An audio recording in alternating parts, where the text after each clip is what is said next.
ఏ విధి లేనోళ్ళు ఏ అవకాశం లేనోళ్ళు ఎక్కడ నివసించడానికి గజం స్థలం దొరకనోళ్ళు ఈరోజు మూసి మురికిలో నివసిస్తున్నారు. వాళ్ళందరికీ ఇల్లు కట్టిద్దాం, వాళ్ళందరికీ వాళ్ళ పిల్లలకు మంచి చదువులు ఇద్దాం, వాళ్లకు మంచి అవకాశాలు కల్పిద్దాం. ఆనాడు రాజీవ్ స్వగృహ ద్వారా మధ్యతరగతి కుటుంబాలకు ఇంటి కళ, సొంత ఇంటి కళను ఆనాడు రాజీవ్ స్వగృహ ద్వారా పట్టణాలలో ఇచ్చినాం. మళ్ళీ మధ్యలో 15 సంవత్సరాలు ఆగిపోయింది. డబుల్ బెడ్రూమ్ అనే ఆశ చూసినాం, అది ఆకాశంలోనే కనిపించింది. అహనా పెళ్ళంటలో కోట శ్రీనివాస్ గారు కోడి పైన కట్టి కింద తెల్లబువ్వ తిన్నట్టు డబుల్ బెడ్రూమ్ ఇల్లు మనకు అహనా పెళ్ళంటలో ఏలాడదీసిన కోడిలాగా కనిపించింది తప్ప మనకెవరికి అందుబాటులోకి రాలేదు. అందుకే ప్రక్షాళనతో పాటు పారదర్శకమైన పరిపాలనతో పాటు మధ్యతరగతి సగటు జీవికి రాజీవ్ స్వగృహ ద్వారా మళ్ళీ ఇండ్ల పట్టాలు ఇండ్లు ఇవ్వాలన్న ఆలోచన చేయడమే కాదు, మా మంత్రులు శ్రీనివాసరెడ్డి గారికి, మా శ్రీధర్ బాబు గారికి నేను సూచన చేస్తున్నా, పేదల కోసం స్థలాలు వెతకండి.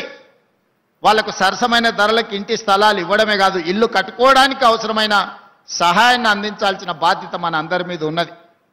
ఈరోజు 100 కోట్లకు పైగా ఎకరం ఈ ప్రాంతంలో భూమి అమ్ముడు పోతుంది. మరి కోటీశ్వరులు మాత్రమే కొనుక్కోగలరు. మధ్యతరగతి సగటు జీవి సొంత ఇంటి కళ ఎప్పుడు నెరవేరాలి? సగటు జీవుల గురించి ఈరోజు ఆలోచన చేయాలి. సగటు జీవులకు సొంత ఇంటి కళ నెరవేరాలి అంటే నగరం విస్తరించాలి. నగరం విస్తరించాలంటే రీజనల్ రింగ్ రోడ్డు రావాలి, రేడియల్ రోడ్స్ రావాలి, మెట్రో రైలు విస్తరణ జరగాలి. అదేవిధంగా మూసీ ప్రక్షాళన జరగాలి. మూసీలో ఎలివేటెడ్ కారిడార్ రావాలి. మూసీ ప్రాంతం ఈరోజు మనకు ఐటీ అర్ధరాత్రి రాత్రి పొద్దున ఇక్కడ చీకటి అవుతే అమెరికాలో తెల్లారుతుంది. మరి అమెరికా వాళ్ళతో కలిసి పనిచేయాలంటే రాత్రి కూడా ఇక్కడ పనిచేయాలి. ఇక్కడ పనిచేసిన వాళ్ళు భోజనం చేయాలంటే ఎక్కడికి వెళ్ళాలి? ఇవాళ అందుకే హైదరాబాదు నగరంలో మూసీ ప్రక్షాళన చేసి, మూసీ సుందరీకరణ చేసి, మూసీ నదిని పునరుజ్జీవింపజేసి ఆ ప్రాంతంలో నైట్ ఎకానమీని ఈరోజు ప్రారంభించాలనుకుంటున్నాం. రాత్రి మొత్తం అక్కడ వ్యాపారాలు జరగాలి, నిరుద్యోగ యువకులకు ఉపాధి అవకాశాలు ఇవ్వాలి, ఆ ప్రాంతంలో వ్యాపారాలు జరగాలి.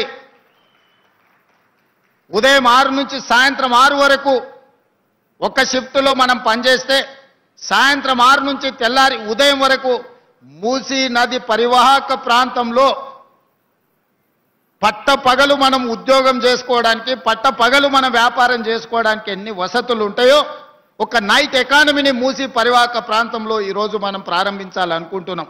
అది చెయ్యాలంటే అక్కడ ఎలివేటెడ్ కారిడార్ రావాలి, అక్కడికి మెట్రో రైలు రావాలి, అక్కడ మూసీలో ఉన్న మురికిని తొలగించాలి. ఈరోజు మూసీలో మురికి తొలగించాలి అంటే వానలు వచ్చినప్పుడు వరదలు రావడము, మన కాలనీలలో ఉన్న బురద మూసీలో కొట్టుకుపోవడం కాదు. గోదావరి జలాలను 20 టీఎంసీలు తీసుకొచ్చి ఉస్మాన్ సాగర్, హిమాయత్ సాగర్లో ఆ నీటిని ప్రవహింపజేసి 365 రోజులు మూసీలో నీళ్లు ఉండేటట్టుగా రివర్ ఫ్రంట్ డెవలప్ చేయడం ద్వారా మన తెలంగాణ రాష్ట్ర ఎకానమీని ఈరోజు ప్రపంచంతో పోటీ పడే విధంగా తీర్చిదిద్దాలనుకుంటున్నాం. వీటన్నిటితో పాటు ఈరోజు రిజిస్ట్రేషన్ కార్యాలయాల గురించి మిత్రులు శ్రీనివాసరెడ్డి గారు చెప్పారు. Outer ring road inside core urban region, ఈ కోర్ అర్బన్ రీజియన్లో 39 సబ్ రిజిస్ట్రార్ కార్యాలయాలు ఉన్నాయి. ఇక్కడున్న చాలామంది సబ్ రిజిస్ట్రార్ ఆఫీసులకు పోయి ఉంటారు.